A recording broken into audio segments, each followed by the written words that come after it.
A floating hospital, a filmmaker forever changed, and the true stories of love, sacrifice, and healing that inspired it all. We're going behind the scenes of the Mercy Ships with an exclusive interview you won't hear anywhere else. Plus, heroism at NFL headquarters, a rescued subway kitten, grandmas running one-of-a-kind summer camps, siblings reunited after 80 years, and a toddler drummer stealing the internet's heart. It's Friday, August 8th, and this is the Feel Good Flyover.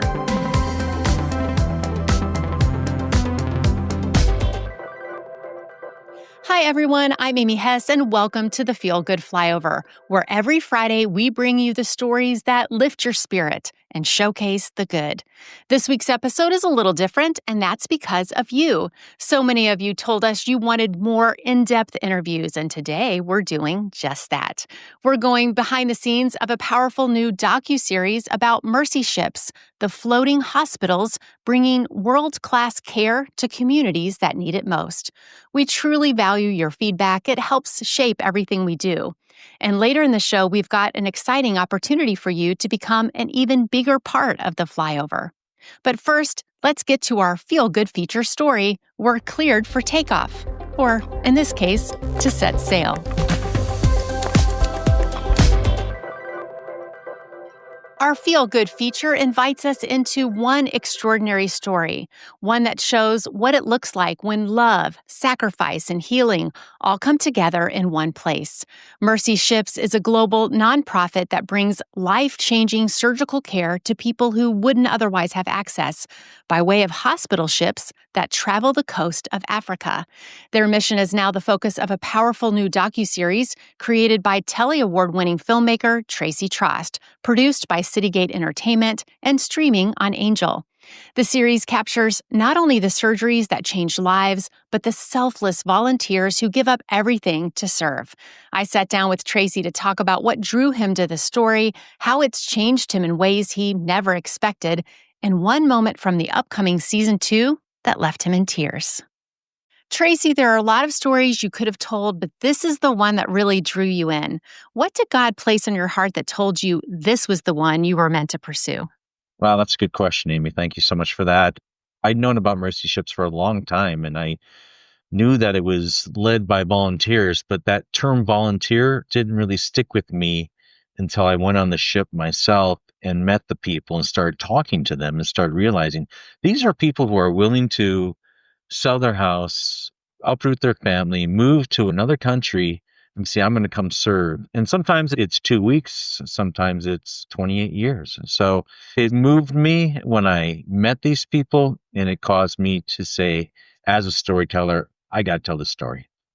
The full motto is following the 2,000-year-old example of Jesus to bring hope and healing to the world's forgotten poor. And that's one of the things that's most impressive about Mercy Ships. It takes that whole community to come together to operate this floating hospital, to bring hope through basically the presentation of the gospel of Jesus Christ, but also to bring healing through surgeries. And it's anything from cataracts to cleft palates to orthopedics to general surgery. One of those surgeries took place just recently. A little boy named Armane was born with a cleft lip in a remote village in Madagascar. Locals believed he was cursed, but after a 4-day journey to Mercy Ships, he received a 1-hour surgery that transformed his life, restoring his smile and helping his family bring him back home without shame. I mean, some people have been somewhat ostracized until they've had these surgeries, so it's brought them back into their communities. Well, that's one thing that's interesting. Like in this first season, you'll see a story of a woman who had a goiter on her neck. And in certain cultures, when that happens, it's believed that you've done something or your ancestors have done something to be cursed. You are outcast from the village. So when she came to the ship, she had never had a relationship like a boyfriend. So she lived alone and hid and didn't go in public too much and lived a life of singleness. And she was able to get this thing removed from her neck, give her a normal looking neck. And she went back to the village. And then through that, she met a man now because she could be in public and end up getting married. So it was a beautiful story. And you'll see that in this first season. We follow that and tell that story. There are just so many powerful, compelling stories in the series. It's easy to get connected with it. Is there one that's really stayed with you? And I'm sure that's a really loaded question because it's hard to Yeah. just pick one.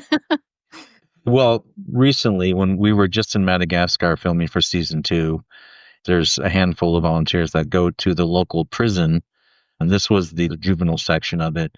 It's pretty moving because these kids are so hungry for hope and so hungry for someone just to say, we care.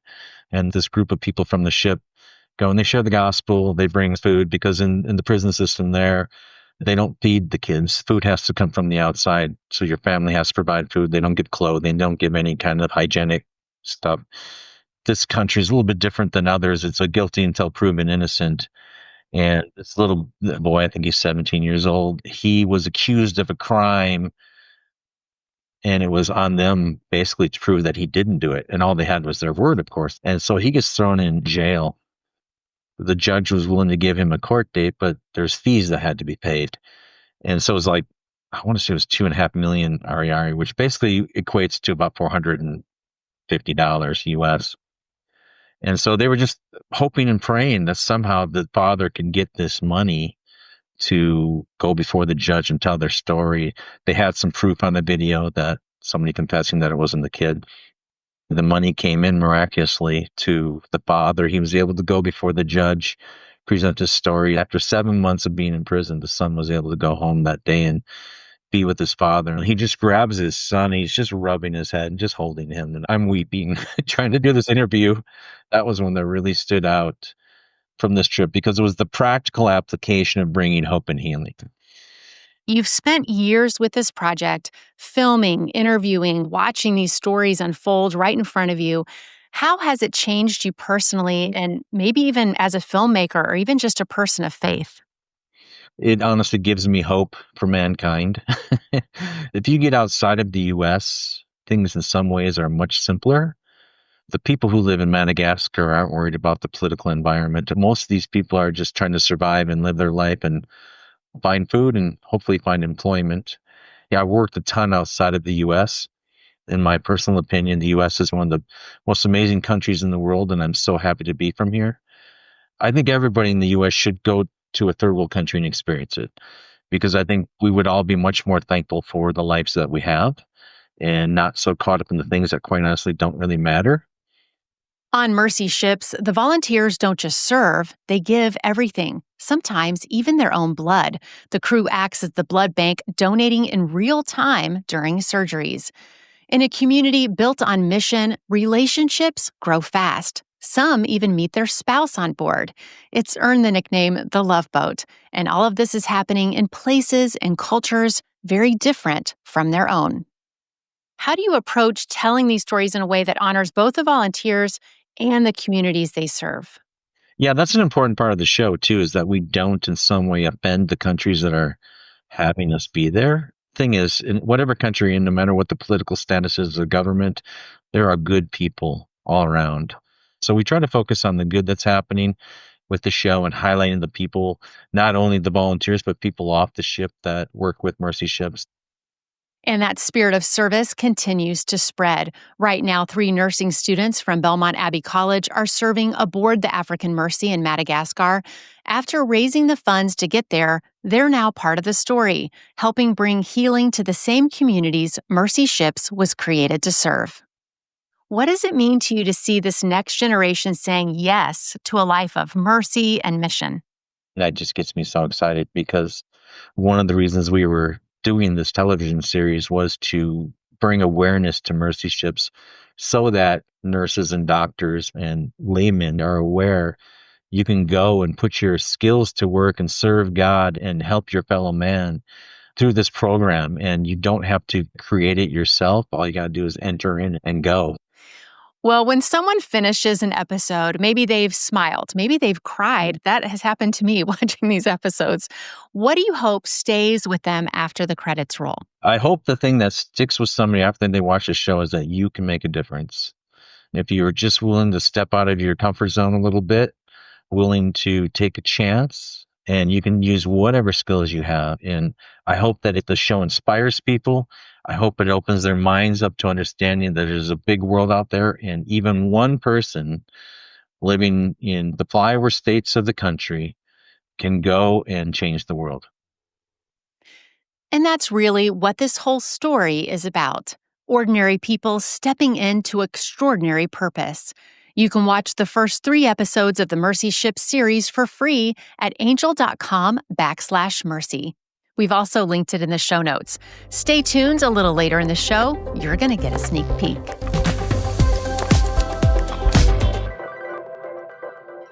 Here are a few feel-good headlines we didn't want you to miss this week. From everyday heroes to unexpected connections, these are the stories that quietly restore your faith in the world. In the middle of chaos at NFL headquarters in New York last week, 2 employees became unexpected heroes. When a gunman opened fire inside the building, lobby greeter Andre Morris sprang into action, ushering workers into a closet and holding the door shut until help arrived. At the same time, a wounded employee who'd just been shot in the back used his phone not to call 911, but to warn his coworkers upstairs, giving them precious time to take cover. In the middle of fear and confusion, these quiet acts of courage helped save lives. In Fullerton, California, a summer camp is bridging generations in the most heartwarming way. Local grandmothers, many from Arab American communities, are spending their summer teaching kids how to cook, sew, and connect in a whole new way. Each week, campers aged 8 to 14 gather around the table to stir-fry chicken, stitch fabric pouches, and soak up the kind of wisdom you can't find online. The kids walk away with life skills and new friends. The grandmas, a whole new sense of purpose. One little tabby in New York City is trading subway rides for sunny windowsills. The kitten, now named Emmy, was spotted hopping aboard a downtown train last week, charming passengers along the way. When Harlem commuter Betsaida Marcado saw her, she scooped Emmy up and brought her to the vet and made her part of the family. Introducing her to the family dog King, Emmy is now safe, thriving indoors. And yes, Betsaida still made it to work on time.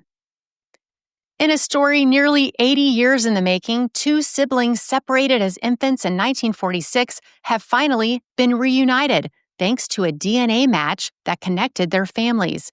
The brother and sister had no idea the other even existed. Now in their late 70s, they're catching up on a lifetime of stories and hoping to meet face-to-face soon. And finally, a 19-month-old in California is going viral for his seriously impressive drumming skills. With perfect rhythm, proper form, and a natural gift for music, this little guy is keeping time like a pro and winning hearts all over the internet. Here, take a listen. We've also linked the full video in our show notes, and trust us, it's one of those clips you need to see to believe.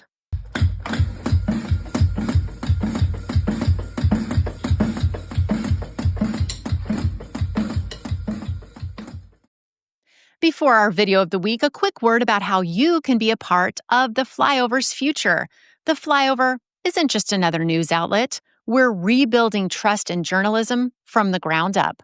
With more than 2.6 million readers and growing fast, we're proving there's a real appetite for news that's honest, unfiltered, and free from coastal groupthink. You already know what makes us different. You've listened, watched, and read our work, shared it, and supported it. Now you have a chance to actually own a piece of it. Unlike most startups chasing revenue, the Flyover is already generating more than $500,000 per month, proof that our model works. This is a business with real traction and even bigger plans ahead, including new products, partnerships, and rapid expansion. This isn't a Silicon Valley experiment or a media buyout in disguise. It's a people-powered movement built for and by listeners and readers who care about the country they live in. Join the mission where truth takes flight and readers take ownership. Go to invest.jointheflyover.com to learn more. In making an investment decision, investors must rely on their own examination of the issuer and the terms of the offering, including the merits and risks involved. The Flyover has filed a Form C with the Securities and Exchange Commission in connection with its offering, a copy of which may be obtained here. Invest.jointheflyover.com.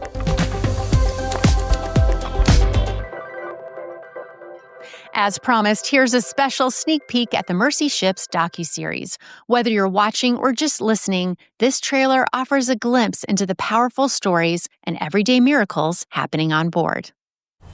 This summer, Angel Studios invites you to come aboard the world's largest civilian-run hospital ships to meet the team of international volunteers who are living their faith and healing those in need. We all feel God's calling to come and help anyone that we can. We want to try and make the world a better place. Witness the tears and triumphs.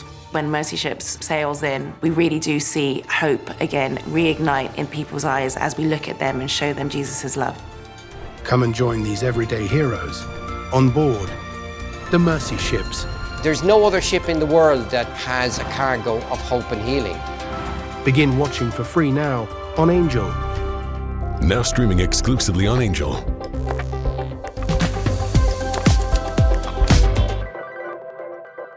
All right, now it's time for Amy's Altitude Check. This is the part of the show where we take a minute to let that good really sink in. Because when you step back and look at all of it, the healing, the service, the courage, it becomes clear. The world is still full of wonderful people doing good things. Sometimes it's easy to think our gifts don't matter, like the world only values the loudest voices or the biggest titles. But the stories we share today are a reminder that what really makes a difference is showing up with the gifts you have, whatever they are. Whether it's scrubbing into surgery on a floating hospital, teaching a child to sew, or even just picking up a stray kitten on your way to work, every act of service matters. As the Bible says in 1 Peter 4:10, each of you should use whatever gift you've received to serve others as faithful stewards of God's grace in its various forms. Because when we show up with what we've been given, we become part of something bigger. Grace in motion. All right, that's it for this week's Feel Good Flyover. Whether you're listening in your car, watching at home, or sharing it with a friend, thank you for making time for stories that lift us all just a little higher. If one of today's stories moved you or reminded you of someone you know, take a moment to reach out and let them know. Sometimes all it takes is a word of encouragement to spark something beautiful. Until next time, remember, the world still has plenty of good in it. You just have to know where to look.